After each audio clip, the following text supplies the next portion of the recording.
All right, Councilmember Isaiah Thomas, thank you so much for being with us. Thank you for having me, and thank you for all the work you guys do. It's important. Thank you. And the first thing I'd like to ask you about, we did want to look forward a little bit, but before we get to that, early in the fall session, you had discussed and proposed some ideas for stemming gun violence called the Collaborative Recommendations for Addressing Gun Violence. Can you just remind us a little bit about what that was, and then sort of maybe what has happened over the fall with that? Yeah, I mean, so basically what we did was spend the summer and a few weeks leading into the summer of last year preparing what we felt like was our perspective on crime in the city of Philadelphia and some of the things that we as government can do to address crime right now. We know that with crime, you have issues around public education as well as deep poverty. And we know from a systemic perspective, you're not going to be able to fix crime, which is a symptom of other problems until those deeper problems are addressed. But we did feel like as government and as a city, there were some things that we can do right now. And some of the things that we recommended in that proposal actually came into fruition, which we're proud of. So we talked about putting more money into the managing director's office for witnesses and victim protection. Clearly, there's some questions around money that's been allocated to that specifically in the past. While we're still trying to find answers to what that is, we still continue to allocate money towards witness and victim protection. And that was one of the things in the recommendation. We didn't allocate as much as I wanted to, but at the same time, we're happy that this is something that we were able to accomplish. We also talked about putting more money into departments to clean the city. We're proud of the fact that that actually happened this fall with a transfer ordinance. So we were able to put a few more dollars into the streets department to help with the issues of cleanliness and illegal dumping, along with the Citizens Watchdog bill that I introduced that hasn't been passed into law yet, but just another example of us looking to address some of the issues around cleanliness and illegal dumping in the city of Philadelphia. We also recommended a lot of money go into cameras. Unfortunately, that hasn't come into fruition yet because we put so much money into cameras already that haven't been ordered to put more money into cameras while we're still waiting for previous dollars to get spent on cameras from previous budgets. That would have been a little counterproductive. So we're hoping that the administration can expedite the process as it relates to getting us cameras in more sections of the city. And once that's done, we'll be prepared to appropriate even more money to put more cameras up so we can try to keep the people of Philadelphia as safe as possible. We had recommendations for the district attorney's office, specifically looking at 503 in Gun Court, which is Judge Moss's courtroom.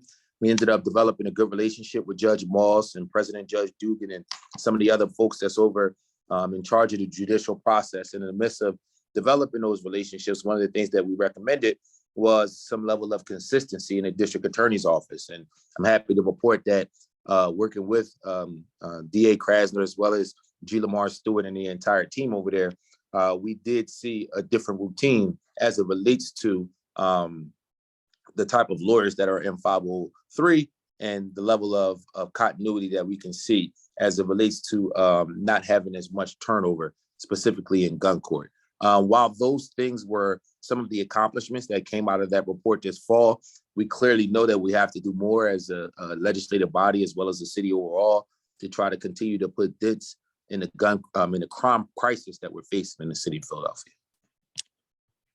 Okay. Now, looking ahead, next week is the first council session after the break. What are you keeping an eye on, and what are your key goals for the spring session? Thank you. That's a great question. I didn't realize it was next week. It seemed like it already started just because we've hit the ground running as it relates to the work outside of actual council sessions. And so I think first and foremost for me is looking at my hat as it relates to being the chair of the education committee. We're really looking to push the school district of Philadelphia to come up with a capital plan to address infrastructure issues within our schools. That's going to be a big priority for us. We're looking at the fiscal viability of the city overall, hoping that when some of the federal stimulus dollars run out, that we don't fall into a recession. So thinking about the economic side of the city, the economic viability of the city, as well as our current operating budget. Those are going to be the top priorities. I have other legislation that I'm watching. I talked about the Citizens Watchdog bill earlier. I also have my NIL bill that I introduced last fall that looks to protect student athletes, and we're going to try our best to make sure that that's passed in the law and make sure that it's implemented in a way that is in the best interest of student athletes across the city of Philadelphia. And, you know, again, we're going to be in budget season this year. So making sure money is appropriated to the appropriate departments to address some of the crises that we're facing across the city of Philadelphia. Also still am closely working with the administration and other partners around driving equality. That is still something that's pending, and it's still something that we're in court battles about. And we want to make sure that that law is working to the best of its ability. In a couple of weeks, we'll be at the 1-year anniversary since the implementation of the law. So we're looking at what does that data consist of, and we want to make sure that that bill is doing what it's supposed to do. Clearly, there'll be other things that we'll focus on, but that's a good brief overview of what I'm going to really try to wrap my arms around, from public education to previous bills that's introduced to the economic viability of the city of Philadelphia. And you had mentioned the upcoming budget cycle happens every spring. What are some of the key things you're keeping an eye on as we go into budget season? Well, I talked about capital, and infrastructure as it relates to the schools. What does that capital plan consist of? That's going to be something that's really important to me. I want to make sure that we're investing in as many prevention-based initiatives as possible.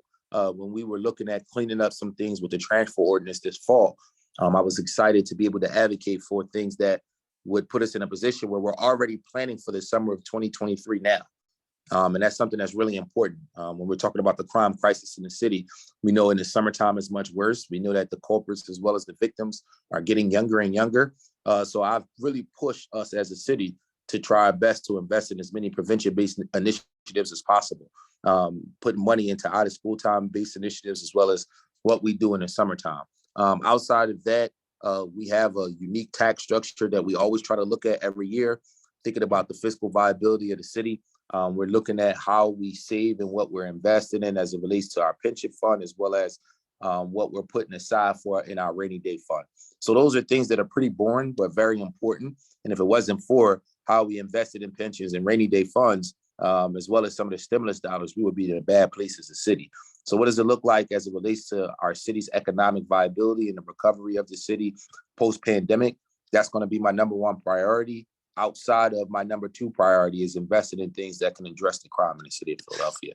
And then, of course, like I said multiple times, pushing the school district to have a capital plan to invest in the infrastructure of our schools, because at the end of the day, a lot of these problems that we have stems from a lack of quality education. So if we really want to put ourselves in a position to solve systemic problems, we have to fix our schools, and that starts with the actual physical brick and mortar structure of the actual building. The city still has a surprising and significant surplus. Are you looking to see some of those funds be spent in this budget cycle? And if so, what are you looking at specifically to direct them to? Some of them, yeah. I mean, we want to spend some money on prevention and intervention-based initiatives, but especially prevention. We've spent heavy on intervention, but not as much on prevention as we should. We have done that through the lens of arts and culture and invested in those spaces, as well as parks and recs and other initiatives. We know that we're going through the era of the Great Resignation. People aren't working, and that's the private sector as well as the public sector. So we've been working with our local unions as well as the administration to figure out what incentives can we offer people to take city employment and to be employed by the city of Philadelphia. That's something that isn't legislative, but it's something that we're going to advocate for throughout the course of this budget cycle. And it's imperative that we're thinking about these things in a nuanced way to do our best to attract the top talent and the top businesses to come to our city, to live in our city, to court our city, and to grow in our city. All right, I'd like to bring in Denise Clay Murray here on Philadelphia Hall Monitor. Hey, Denise, how are you? I'm good, and thank you for joining us, Councilmember. I really appreciate it. I love coming to talk to you guys. Well, I guess my question is, I just read something. It was this morning, actually, where the driving equity bill seems to be starting to catch on across the country. Have you heard from people about that? Have you been helping people create their own driving equity bills? Actually, yes. We went out to Pittsburgh to talk to Pittsburgh City Council out in Allegheny County. We've been up to New York, Rochester to talk to folks over there. We've talked to folks on the West Coast about it. I've presented it in a lot of legal spaces. It's something that, you know how we are in Philadelphia, right?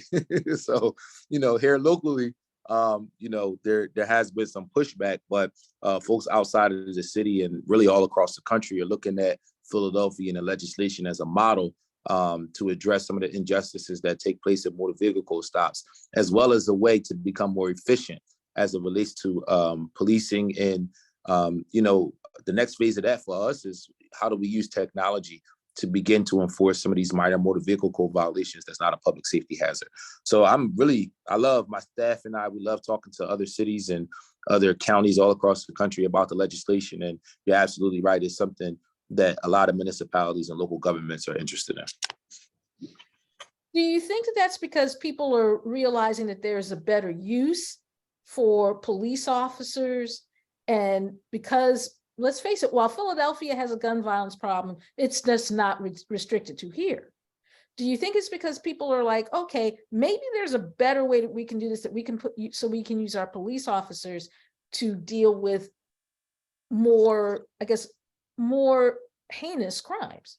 Yeah, I think that one lens is looking at the level of efficiency in police departments. I think another lens is looking at some of the injustices that take place between communities of color and law enforcement, and how do you begin to repair those relationships. And I think another means is through the umbrella of efficiency, again, is limiting the interactions to not just help the public, but also to help law enforcement in the midst of safety and to save money. Last year, the city of Philadelphia spent over $20 million on lawsuits dealing with law enforcement.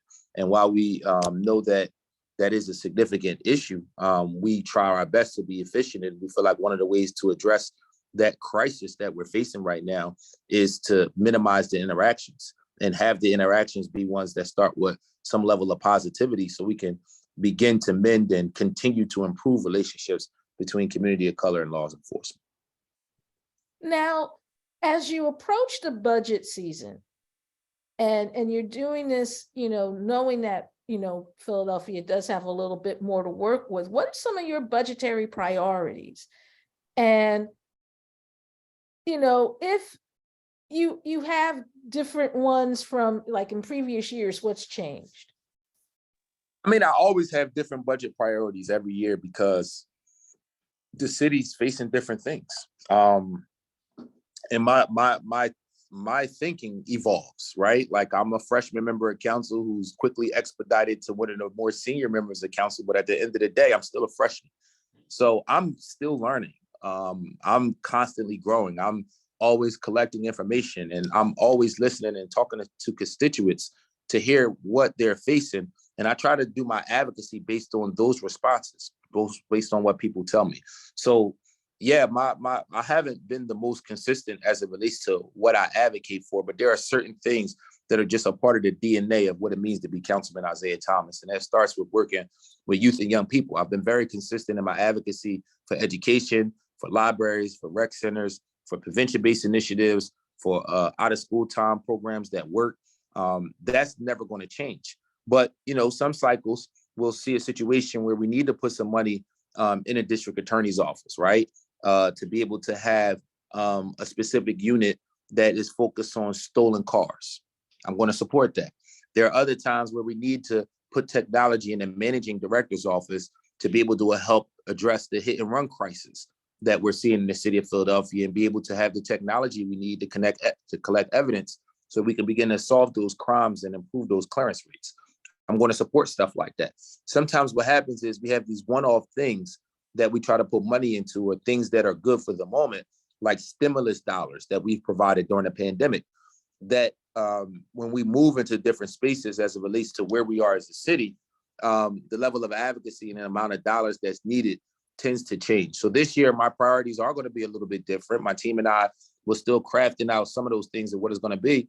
But right now, it's really about the economic viability of the city of Philadelphia, right? At the end of the day, we do have a surplus. We do have a good amount of money that we are essentially able to work with as it relates to the annual operating budget. But we also know that the projections tell us that that's not going to be the case forever. We're 100% sure that we're going to run out of stimulus dollars. So as a legislator, it's my job not just to think about this year, but to think about policies that's going to impact the next couple years. So when we do run out of federal stimulus dollars, we're not cutting programs and services or raising taxes, right? That's really what I want to focus on this budget cycle. And again, I'm going to have a number of priorities, but my priorities are going to be based around the idea of thinking about the economic viability of the city. Well, for my last question, and it's funny that you mentioned that you're still technically a freshman, but because of changes within council, you've kind of become one of the more senior members of council. Whether we like it or not, this is an election year. You have the mayor's office coming up. You have all the city council races coming up.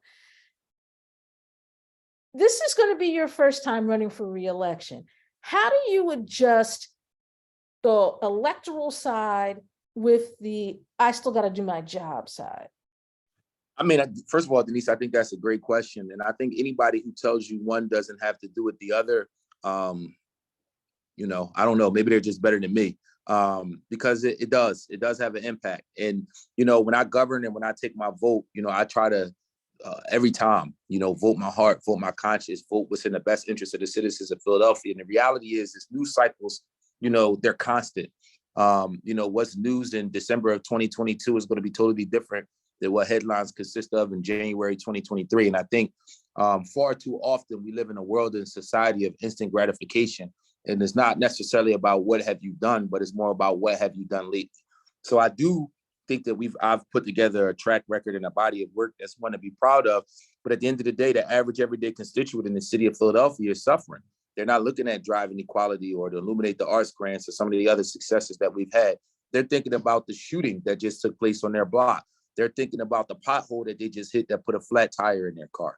So for me, I am conscious of it. It's something that is going to be on my radar throughout the course of governing. I don't think it's going to have a huge impact on my decision making because I feel like I've always voted my conscience and voted my heart and fought for the things that I felt like is in the best interest of the citizens of Philadelphia, even when that wasn't necessarily popular. Denise, I think the hardest thing about this is going to be balancing my time. I'm a father of 3 now. I have a baby girl. I'm a girl dad, so I'm super proud of that. And she's only 2 months old. My 10-year-old son has a schedule that's just as rigorous as mine. And, my wife is a working professional who's never going to give up that title because she's talented and intelligent and she shouldn't. And on top of all that, I still coach high school sports and do a number of other things that put me in a position to not just stay informed, but give back. So running a campaign while wearing all these different hats are going to be difficult, but I have a lot of good people around me who's going to make sure I stay organized and try to put me in the best position to be able to accomplish all the things I need to accomplish. So at the end of the day, it's a huge burden that I know is coming and is going to be here for the next 5 months.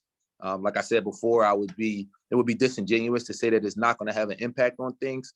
But I think more than my decision making, my advocacy, and my votes, it's going to have a huge impact on my time. Okay. Well, thank you. And I'm going to give you back to Larry McGlynn, and you're listening to Hall Monitor on WPPM 106.5. All right. Well, thank you, Denise. And Councilmember, thank you so much for being with us. Anytime. You guys ask amazing questions, and I think that this is information that the public needs to hear because we represent the public. We work for the people. Well, thank you very much, Councilman.